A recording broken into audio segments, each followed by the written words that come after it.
Quiet genius in disguise. Let me tell you a story, one that doesn't start with fireworks or big achievements, but with a quiet boy who everyone thought was a fool. He never argued. He never corrected anyone, and yet, when the truth came out, everyone was stunned. It's not just a folk tale. It's a powerful reminder. Sometimes wisdom wears the clothes of foolishness, and those who understand this live a very different kind of life. Stay with me, because this story might just change how you think about your past decisions and how you move forward into the future. Part 1. The King's Curiosity. In a peaceful kingdom many years ago, a peculiar daily ritual took place in the royal court. Each morning, the king would invite a young boy about 10 or 11 years old into the palace courtyard. This boy was none other than the son of the king's most trusted minister. The king, amused by the child's simplicity, would present him with 2 coins. One was made of gold, the other of silver. "Choose one," the king would say with a smirk. And each time, the boy would study both coins carefully and then reach for the silver one. The courtiers would chuckle, the guards would whisper, even visiting nobles would laugh behind their fans. "Foolish boy," they would say. "He doesn't know gold is more valuable than silver." The king would smile, hand over the silver coin, and dismiss the boy. This game repeated for weeks, then months, and eventually years. And every time the result was the same: silver over gold. Part 2. A Father's Shame. The boy's father, the minister, was a man of great intelligence and dignity. But as the court's whispers grew louder, so did his embarrassment. He had taught the kingdom's laws, advised on complex trade agreements, and solved disputes between nobles and villagers alike. Yet his own son appeared to be a fool. The minister tried to ignore it at first. "He's just a child," he would tell himself. But pride has a strange way of turning whispers into wounds. Finally, one evening, the minister sat his son down. "My son," he said gently, "why do you always choose the silver coin? Do you not know gold is worth more?" The boy looked up at his father with calm eyes. "I do know, father."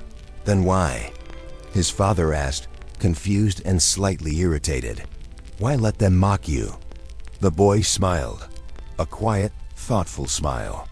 "Because if I choose the gold coin, father, the game will end."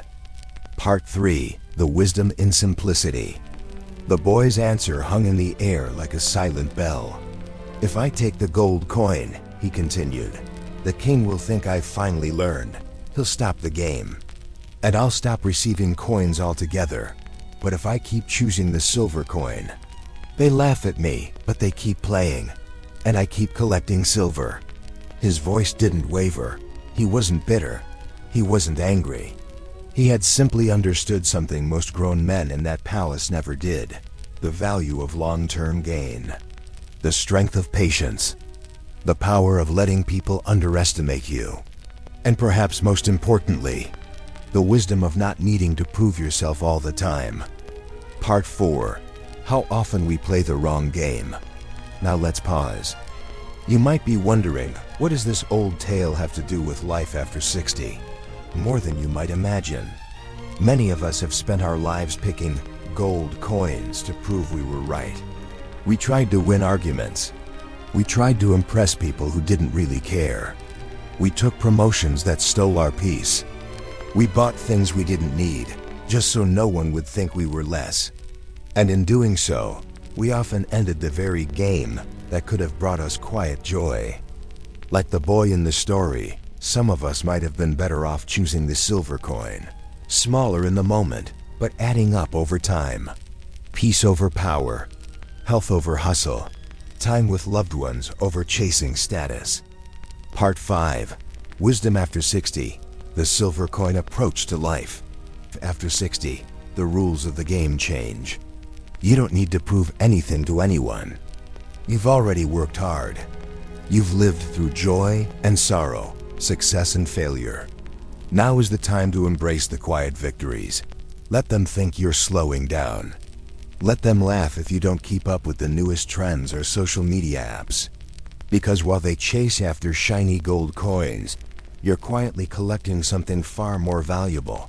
Peace of mind, strong relationships, a healthy body, a rested soul.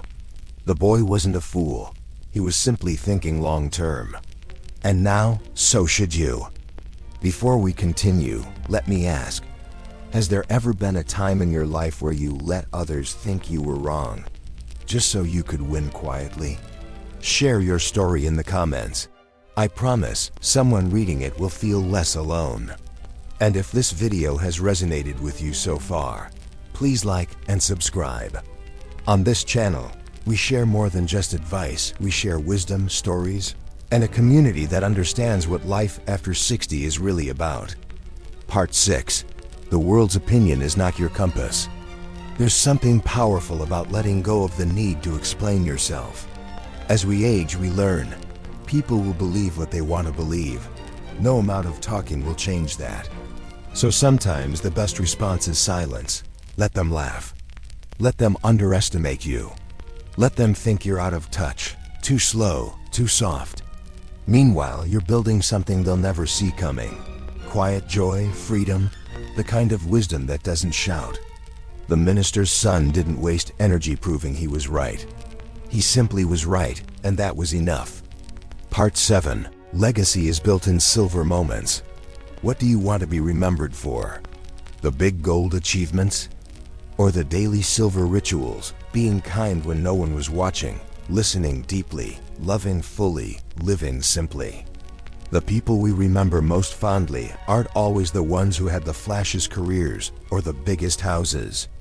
They're the ones who made us feel safe. The ones who laughed with us over tea. The ones who never made us feel foolish. That's the real legacy, and it's made one silver coin at a time. Part 8. Let them think you're a fool. One of the hardest things in life is letting go of what others think. But one of the most freeing is finally doing just that. Let them think you're naive for spending time with your grandkids instead of chasing the news. Let them think you're silly for gardening, painting, dancing alone in the kitchen. Let them think you're a fool for choosing peace. Because if being wise looks foolish to a noisy world, then wear that label with pride. You're not living for applause anymore. You're living for something deeper. Part 9. A different kind of success. Success at this stage of life looks different. It's not about accumulation. It's about appreciation. It's not about reaching higher. It's about going deeper. The minister's son didn't chase the gold to prove himself. He understood that real success is quiet, consistent, and aligned with who you are, not what others expect. And maybe that's the most important lesson of all. Closing reflection. You are wiser than you think. So here's the truth. You are wiser than you've ever been. You don't need to chase approval. You don't need to explain your choices. You don't need to reach for the gold just to prove you can. Sometimes, the smartest thing you can do is let people laugh and quietly keep collecting silver. Because while others are chasing gold once, you've already built a fortune in silver, day by day, moment by moment, wise choice by wise choice. If this story reminded you of something from your own life, a moment you were underestimated, or a time you chose quiet success, I invite you to share it in the comments. Let's celebrate the wisdom that doesn't need to shout. And if you found value in this video, please consider subscribing. Our community is growing, and we'd love to have you with us.